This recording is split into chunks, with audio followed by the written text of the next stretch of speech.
Hey there guys, I'm back to another video. Today I'll be talking about the Sonic the Hedgehog comic book series by IDW Publishing. So far the series has been going strong since April 2018 with 30 issues to boot and a spin-off series featuring new characters Tangle and Whisper.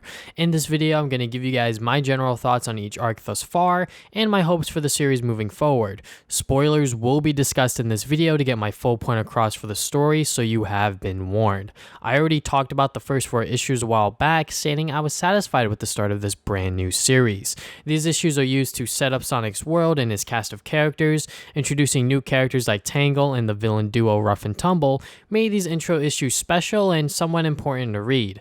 Moving past these issues, we now get into the fate of Dr. Eggman arc. The evil genius has been missing since his defeat at the end of Sonic Forces and is now found in this town as Mr. Tinker. With the help of the Chaotix crew, they find Eggman as his new persona and he's completely lost his memory. Sonic, not buying the whole act at first, contemplates if he should detain Eggman now or let him be since he's someone else. The threat Eggman has on the world is large, but Sonic decides to leave him be since he's not a threat anymore. Shadow enters the scene shortly after Sonic's decision, and Shadow still deems Eggman as a threat despite the memory lost. Sonic manages to persuade Shadow in letting it go since Shadow underwent a sort of redemption arc himself, becoming more of a hero rather than a villain. At the end of issue 6, it's revealed there are 2 Eggmans in play, the one named Mr. Tinker and the other one who's been controlling the badniks in neighboring towns. The following issue reveals the other Eggman was Neo Metal Sonic. A lot of the community had a feeling it was Neo Metal Sonic, including myself. Regardless, I was really excited for this reveal because I'm a huge fan of Sonic heroes and I really like the design of Neo Metal Sonic. Moving on, Neo Metal was supposed to participate in the war during Sonic Forces, but arrived too late. Neo Metal took it upon himself to keep the plans of the Doctor moving forward, as if nothing happened. After a fight between Sonic and Neo Metal, Sonic escapes the air fleet knowing the true mastermind behind everything and damaging the fleet itself. Neo Metal, on the other hand, has information that Eggman is still alive and looks to attack Angel Island next. The final issue of this arc focuses on Sonic and Silver teaming up with the introduction of Whisper the Wolf. Silver describes Whisper to Sonic as the guardian angel, having turned the tides of battle in favor of the Resistance and saving Silver's life multiple times. The trio set out to infiltrate Eggman's base to gain information on Neo Metal's next move. Once the information is gained, the crew discover Angel Island has been taken over by Neo Metal with the Master Emerald in his possession. Whisper's introduction in this issue was really good, showing her personality being really shy and quiet while having an insane hatred for Eggman, and her backstory tying into the war is really clever. Now we get to the conclusion of this first big story arc with the battle for Angel Island. The battle is set with Neo Metal having control of Angel Island and the Master Emerald, while Sonic and friends have to work together to defeat Neo Metal and reclaim the island. Sonic and friends split into multiple teams to attack Neo Metal from different angles. On the way there, we get to see some pretty cool interactions between characters. I especially like the page with Tangle playing cards against the Chaotix and Silver. Once on the island, Team Sonic executes their plan with Blaze using the Soul Emeralds to cause havoc away from Neo. Sonic and Knuckles attack Neo Metal head on, and everyone else helps Blaze in destroying the egg fleets. When Sonic and Knuckles meet up against Neo Metal, it's revealed he can use the power of the Master Emerald to turn into Super Neo Metal Sonic. Knuckles and Sonic obviously get their butts kicked, not really sure how they'll overcome Neo Metal's new attained power. With the others, they manage to take down the egg fleets in their progress of reclaiming Angel Island. Neo Metal is really hammering on Sonic and Knuckles until Shadow shows up to hit him with a surprise attack. Unfortunately, Shadow's biodata was the last piece of the puzzle for Neo Metal Sonic to turn into Metal Overlord. With the Master Emerald now in Metal Overlord's body, Angel Island starts to fall into the ocean. Team Sonic has to figure out a way to defeat Metal Overlord while saving Angel Island in the process. In the grips of Metal Overlord, Sonic figures out a plan to have Knuckles get the Master Emerald from its holding area, while Shadow and himself bust the wings to send Metal Overlord falling. Sonic and Shadow are merely distracting Metal Overlord from Knuckles' time with the Master Emerald. Soon enough, the rest of Team Sonic come to help in their plan to take down Metal Overlord. Once Knuckles is able to remove the Master Emerald, Metal Overlord starts to fall and Angel Island returns to its rightful place in the sky. The battle for Angel Island concludes with with the heroes celebrating their victory over Metal Sonic. In the epilogue for this arc, Sonic and Tails fix up Metal Sonic and give him a second chance to live his own life, with Eggman being out of the picture. Metal Sonic doesn't say anything and storms out, with Sonic and Tails owning up to their hopes for Metal to live his own life without Eggman. Meanwhile, back to Mr. Tinker, Rough and Tumble show up and kidnap the Doctor. A new villain, Dr. Starline, wants to recover Eggman's memory to restore his former self. After multiple attempts to recover his memory, nothing seemed to work. Metal Sonic shows up and suddenly Eggman is back to his former self. Dr. Starline formally introduces himself to Eggman. He's a huge fan of Eggman's work and proves himself to be useful for the Doctor. For one, he shows him the warp topaz, which can be used to open up gateways to places with a power source, and he used the warp topaz to collect all of the Chaos Emeralds. Overall, the first 12 issues of this series are pretty good. It's a nice little intro arc, and it does a really good job setting up Sonic's world with the first 4 issues, while moving the plot along to find out who's the one controlling the roaming badniks. Once that's discovered, Neo Metal moves really fast in accomplishing his goal of taking over Angel Island and keeping Eggman's plan in motion. We're also introduced to new faces like the Chaotix, Shadow, Rouge, Silver, and Whisper. Once the climax battle happens, I like how Team Sonic worked together to defeat Neo Metal without the use of the Chaos Emeralds. Obviously, it would have been super cool to see Super Sonic, Shadow, and Silver take down Neo Metal Sonic, but I think an all-hands-on-deck victory was more satisfying to see pulled off. Everyone playing their role in defeating Neo Metal in their respective teams really kept the action in the book flowing. It never felt stale with the action, since we were constantly jumping between the teams to see how their progress was going. Next, we get into the Zombot arcs, which has taken up pretty much half of the series thus far. I view the first couple of issues of this first arc, Infection, as the prologue to the Zombots arc, due to a lot of setup being established. After some time of peace, Tails gets a mysterious message about the Doctor's grand return. Sonic, being unsure if Eggman is back or not, visits the town to see what all the fuss is about, with Tails tagging along. Meanwhile, with Eggman, he's working on this gray substance to roboticize organic material. You'll see Eggman testing the substance on plants before moving on to animals. Sonic and Tails get to the town in order to face off against Rough and Tumble. After a bit of a scuffle, the villainous duo is teleported out of there, with Sonic and Tails clueless as to what just happened.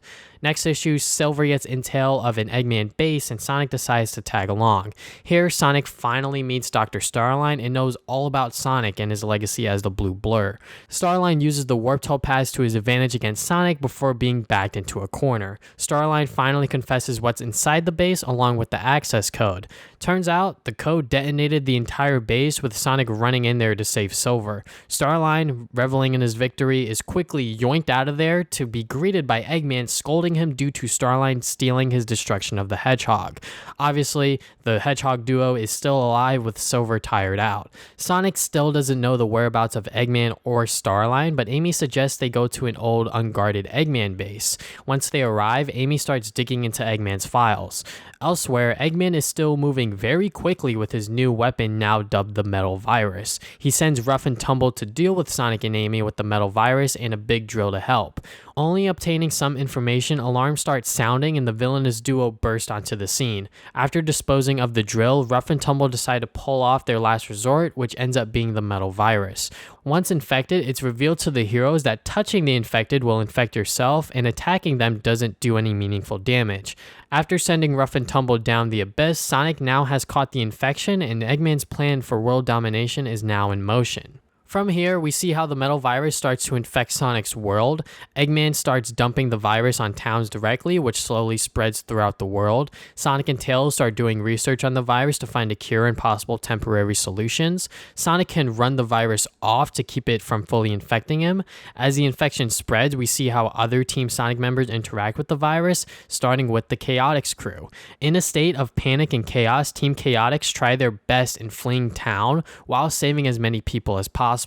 Met with hard decisions, Charmy believes one of the infected can still be saved and goes back into town to save her. Sadly, the infection has taken control and Charmy gets caught in the process. This becomes a pattern with issues to follow, featuring characters like Cream the Rabbit and Team Dark. Cheese gets infected, Shadow gets infected, the number of normal infected civilians just keeps getting higher and higher. The situation just keeps getting out of control and the heroes are often left in the worst case scenario. Tails even comes close to finding a cure, but is thwarted by the infected once again. Amy loses the Resistance base with almost all of the civilians inside, along with Cream's mother and Vector, due to an infection from within. Heck, even Eggman loses control of the Zombots due to his recklessness and the virus getting too large to maintain. Meanwhile, Starline has lost faith in Eggman and has made an allegiance with the Deadly Six.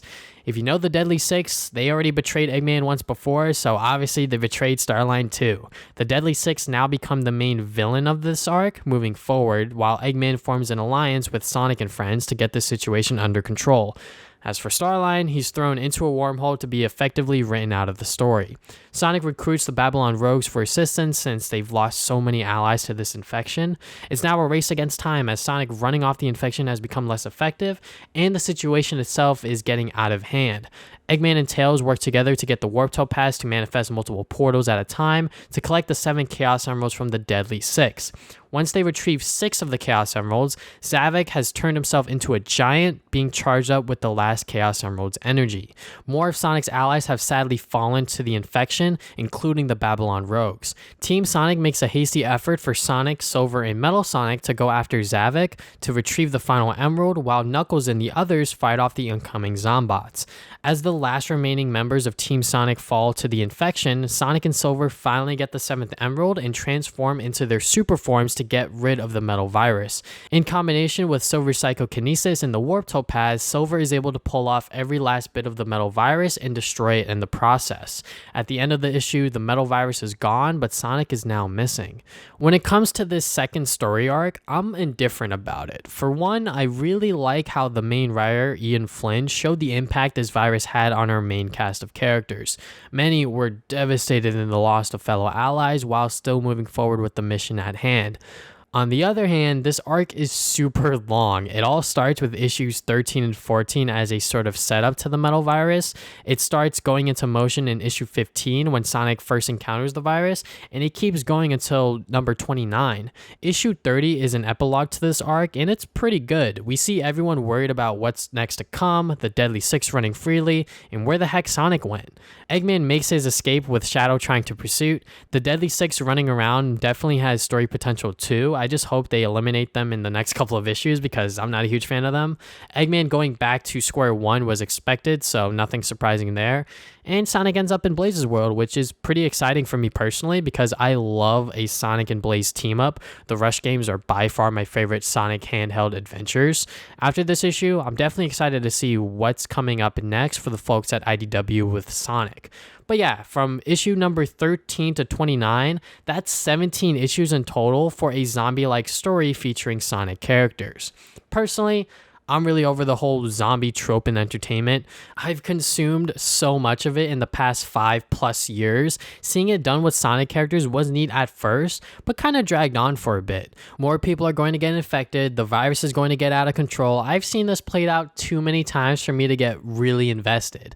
Not to say I wasn't enjoying the series, seeing the cast of heroes in the worst case scenario, especially in issue 21, where Tails almost had the cure but came up short, and the ending with Amy losing all of the Resistance HQ, I was eager to read what was coming up next. It's just, after that issue onward, I just wanted this arc to end. Sonic running off the infection was fine at first, but I didn't expect him to be able to do it for 14 issues in total.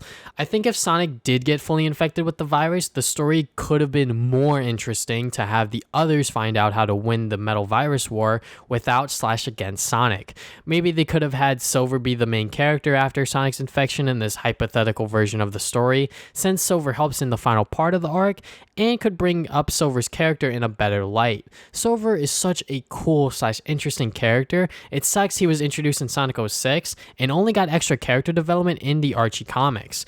He really is a non-factor in most games after 06. I wouldn't be surprised if this idea of Sonic getting fully infected was mentioned to Sega at one point or another while developing the story. It was probably shot down due to Sonic being, Sonic, and could have been seen as too dark for Sega standards for the series. I also have to keep in mind that this is a Sonic the Hedgehog comic book we're talking about here. Its targeted audience is much younger than me. I'm almost 22 and I've loved Sonic since the early 2000s. I'm sure younger readers got a kick out of this arc with its slightly darker tones of a zombie apocalypse storyline. My criticisms still stand as a much older fan of Sonic, I guess. Outside of the actual storyline, I want to quickly talk about the writing and the art. Like I said earlier, Ian Flynn knows these characters super well, and I'm glad he's been the main writer on every issue thus far. I wouldn't mind seeing other people write for these characters as well, but Flynn is near perfect when it comes to writing for Sonic. Also, I really like how Flynn kept building upon the war from Sonic forces in clever and smart ways. He does throw in humor throughout the book, which is fun and keeps the book feeling lighthearted. However, when the war is discussed, darker themes are hinted at. All of the artists who work on this series do a fantastic job. I love all of the artwork drawn for this series. The more comedic and funny moments in the book really shine because of the talent brought on for this series.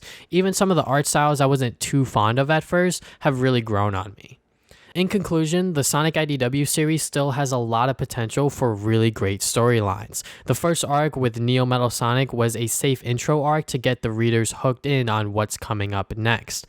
The Zombot arc isn't my favorite. I wish it could have been cut down a couple of issues shorter with maybe some more riskier story choices, but I know Sega has a lot of control over the series and they want to target this book at a much younger audience. Flynn and Co. do a fantastic job bringing the series to life every month, and I'm really excited to see what's coming up next in this series with Sonic being in Blaze's world currently. If you guys want to give this book a shot, like I said in my Life is Strange comic book series video, Amazon and Comixology are your two best options. Amazon if you want to physically own the books in trade paperback / graphic novel form. For individual issues, try midtowncomics.com or eBay. Comixology is for all of my digital comic readers out there.